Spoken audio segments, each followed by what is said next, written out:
അടുത്തിടെ തമിഴകത്ത് വലിയ ചർച്ചയായ വിവാഹമാണ് സംവിധായകൻ ആദിക് രവിചന്ദ്രന്റേത്.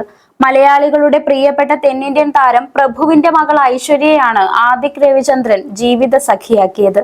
അടുത്ത ബന്ധുക്കളുടെയും സുഹൃത്തുക്കളുടെയും സാന്നിധ്യത്തിൽ കഴിഞ്ഞ ഡിസംബർ 15-നാണ് ആദിക്കും ഐശ്വര്യയും വിവാഹിതരായത്. ചെന്നൈയിൽ വെച്ചായിരുന്നു വിവാഹം. സൂപ്പർ സ്റ്റാർ രജനീകാന്ത്, നടൻ വിശാൽ, സംവിധായകൻ മണിരത്നം, ദുൽഖർ സൽമാൻ, ഖുശ്ബു തുടങ്ങി താരങ്ങൾ വിവാഹത്തിലെത്തിയിരുന്നു. ഐശ്വര്യയുടെ രണ്ടാം വിവാഹമാണിത്. പ്രഭുവിന്റെ സഹോദരി തേൻമൊഴിയുടെ മകൻ കുനാൽ ആയിരുന്നു ഐശ്വര്യയുടെ ആദ്യ ഭർത്താവ്. ഏതാനും വർഷങ്ങൾ മാത്രമാണ് ഇരുവരും ഒരുമിച്ച് ജീവിച്ചത്. ചില അഭിപ്രായ വ്യത്യാസങ്ങളെ തുടർന്ന് വേർപിരിയുകയായിരുന്നു ഇരുവരും. വിവാഹമോചനത്തിന് ശേഷം ചെന്നൈയിലെ ബേക്കറി ബിസിനസ്സുമായി മുന്നോട്ട് പോവുകയാണ് ഐശ്വര്യ. ചെന്നൈയിലെ അറിയപ്പെടുന്ന ബേക്കിംഗ് വർക്ക്ഷോപ്പുകൾ നടത്തുന്നയാളാണ് താരപുത്രി. അതിനിടെയാണ് ഐശ്വര്യ ആദിക് രവിചന്ദ്രനെ കണ്ടുമുട്ടുന്നതും പ്രണയത്തിലാകുന്നതും. 2015 മുതൽ ആദിക് രവിചന്ദ്രനും ഐശ്വര്യയും പ്രണയത്തിലാണെന്നാണ് വിവരം. ആദിക്കിനേക്കാൾ 2 വയസ്സ് മൂത്തയാളാണ് ഐശ്വര്യ. ഇവരുടെ വിവാഹം സംബന്ധിച്ച് നിരവധി അഭ്യൂഹങ്ങളും വാർത്തകളും പുറത്തു വരുന്നുണ്ട്. അതിലൊന്നാണ് പ്രഭു മകൾക്ക് 500 കോടി സ്ത്രീധനം നൽകിയെന്നത്.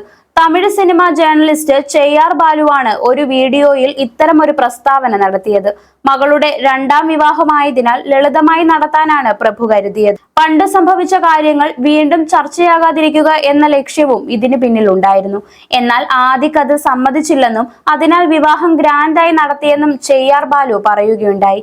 എന്നാൽ ഇപ്പോഴിതാ 500 കോടി സ്ത്രീധനം എന്ന വാർത്തയിൽ പ്രഭുവിന്റെ ഭാഗത്തു നിന്നും വിശദീകരണം വന്നിരിക്കുകയാണ്.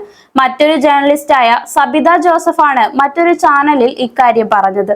പ്രഭുവിന്റെ കുടുംബത്തിന് സ്വത്ത് 500 കോടിക്ക് അടുത്തുണ്ടാകാം. പ്രഭുവിന്റെ പിതാവ് ശിവാജിയുടെ കാലത്തെ വലിയ സമ്പന്നരാണ് അവർ.